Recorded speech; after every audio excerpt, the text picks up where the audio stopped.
la planche de joueur, ça fonctionne comment? Quand ta figurine va être activée, tu vas pouvoir dépenser des points d'endurance. Les points d'endurance, en fait, au début de ton tour, tu les remets à 0 et tu vas pouvoir dépenser tes points d'endurance 1, 2, 3, 4 pour faire 4 mouvements. Tu dépenses 3 points d'endurance supplémentaires pour utiliser ton épée et tu peux conserver les points d'endurance pour utiliser ton bouclier pendant ta phase défensive. Ok.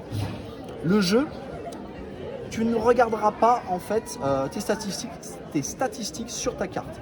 En début de campagne, tu vas appliquer tes statistiques aux molettes, qui ont les mêmes symboles, et au fur et à mesure de l'avancée du jeu, de la campagne, tu vas améliorer tes résultats sur tes molettes. Donc en fait, tu te réfères aux numéros sur les molettes pour connaître les statistiques de ton personnage. Donc voilà, comme ça facilite la lecture. Ici, tu as des logements pour des cartes de pouvoir qui seront à utiliser pendant les combats. Et la résolution des combats, ça ne se fait pas avec des dés, ça se fait avec des pioches de runes où tu vas pouvoir améliorer le contenu de ta bourse. Au début, tu auras des runes un petit peu basiques, une chance sur 2.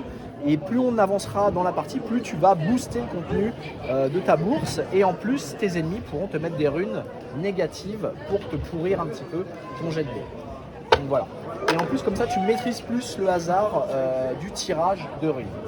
Le séquenceur de jeu, on va dire la machine de Chronos, en fait, il te permet 3 choses. Il te permet déjà de générer un cycle jour-nuit. L'intérêt du cycle jour-nuit, c'est que chaque personnage a une phase jour et une phase nuit.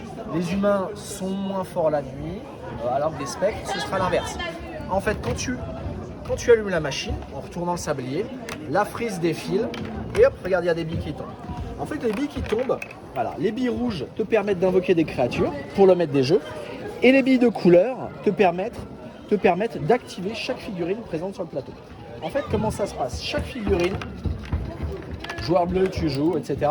Chaque figurine, en fait, a une vitesse de jeu variable et qui peut évoluer au niveau de l'arbre de compétences.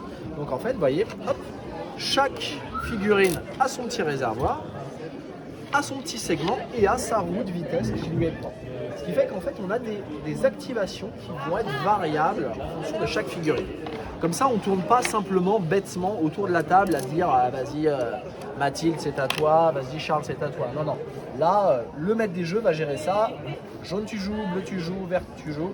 Donc là, on a vraiment de la profondeur dans l'attribution du tour de jeu.